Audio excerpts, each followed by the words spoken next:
This is Ames in Progress, and it's Taco Tuesday.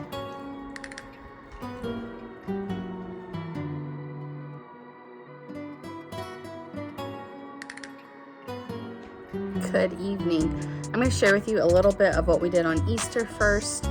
My husband ended up smoking ribs and beef cheeks, also known as barbacoa.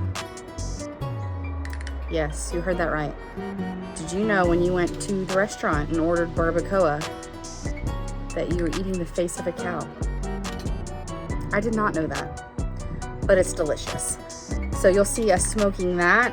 We ate the ribs on Easter, and then we saved the barbacoa for the next day, which is today.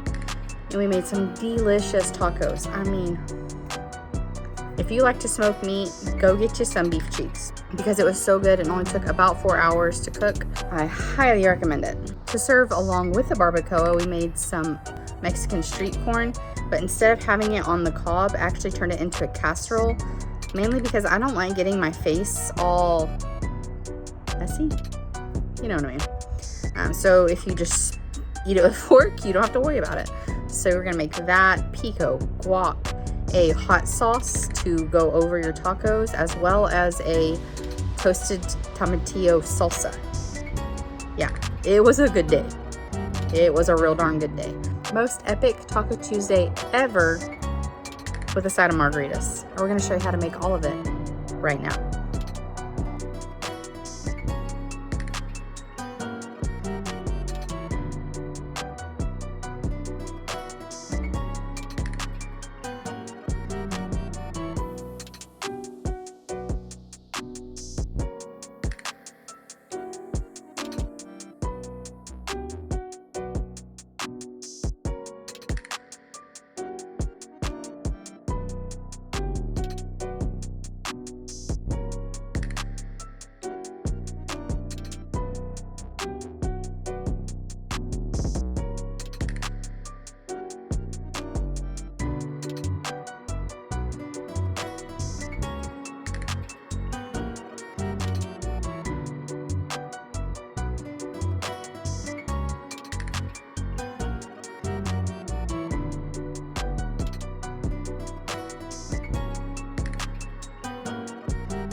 Welcome, welcome, welcome.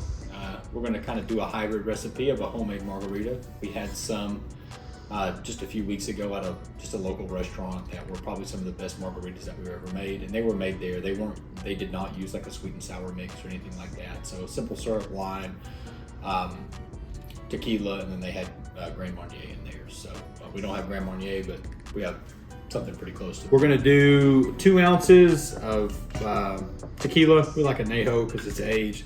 We're bourbon drinkers, so anything aged in oak is really nice. Oh, look at that, how convenient. One.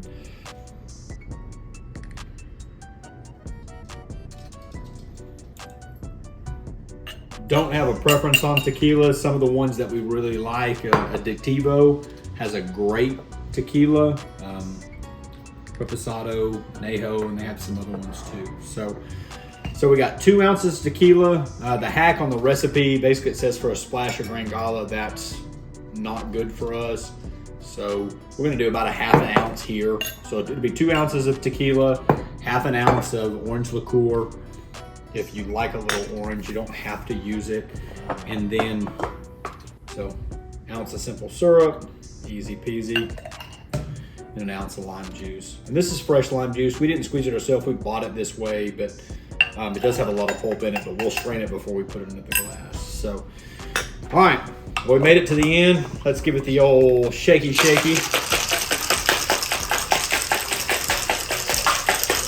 I'm sure that is good.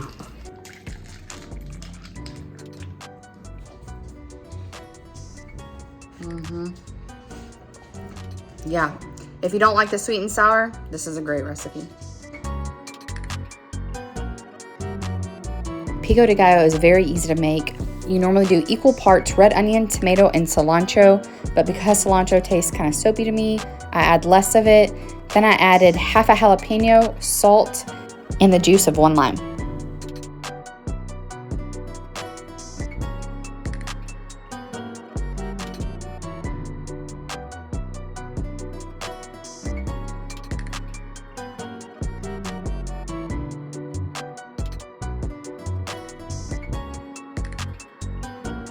You're gonna give it a good stir and then set it to the side because this is what's gonna turn your avocado into guacamole.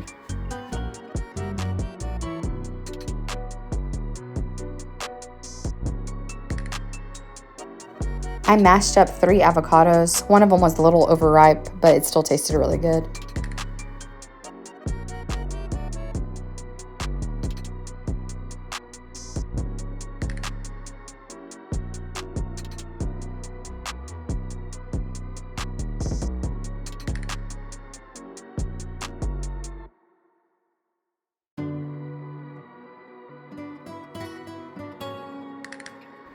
This guacamole was gone so quickly. My daughter ate so much of this.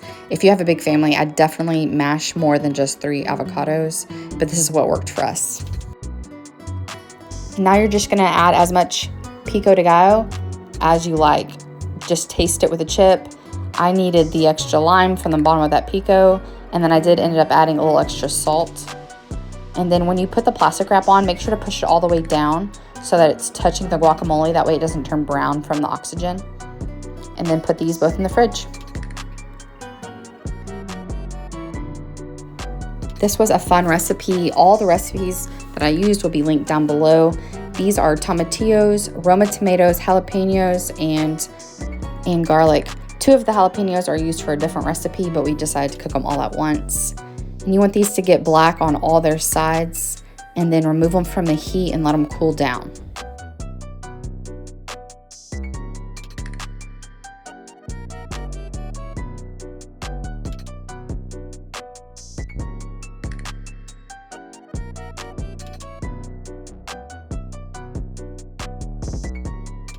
As these cool, they're gonna release their juices, and it is so good. Make sure to get all that juice in your blender. I'm gonna add cilantro and salt to the blender, as well as 1/4 cup of onion, and then all the goodies.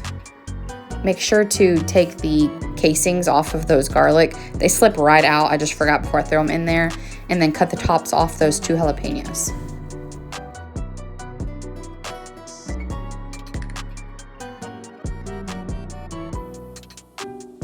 Now blend it until it's the consistency that you like. I like mine a little more pureed and a little less chunky.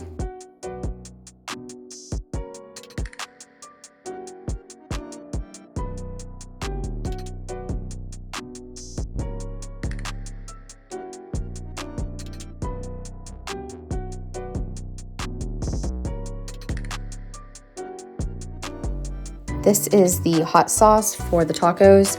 We used ancho peppers, which is not what the recipe called for. This turned out to be about a medium heat, just like the salsa is about a medium heat. I will put 2 different types of peppers below. So if you want a hotter hot sauce, You can use the other chili. We weren't sure. We're gonna cook this until the onion is brown. So then you're gonna add your tomato and that's the jalapeno we already roasted. And then we're gonna add water. And we're gonna let it come to a boil and then simmer for 30 minutes. We did all this outside just because I made this inside once and the fumes were pretty strong. If you don't have an option to make it outside, you can definitely make it in the cast iron inside your house. Make sure to let it cool down for about 20-30 minutes after it's been simmering. That way it doesn't explode in your blender. And then I got this till it's pretty smooth, and I put it in a squeeze bottle. You can also just put it in a container and spoon it over your tacos. I ended up having to take the tip off because the seeds got caught in that tip. This is that meat. I'm adding a 1/4 cup of water and just gonna put the foil on it and let it cook for 25 minutes as you saw. And then that is the street corn. I completely lost the footage for that street corn. The recipe is below. It's really simple. You mix all your ingredients up minus the corn. Once those are mixed up, then add the corn, mix it again, and then pop it in the oven.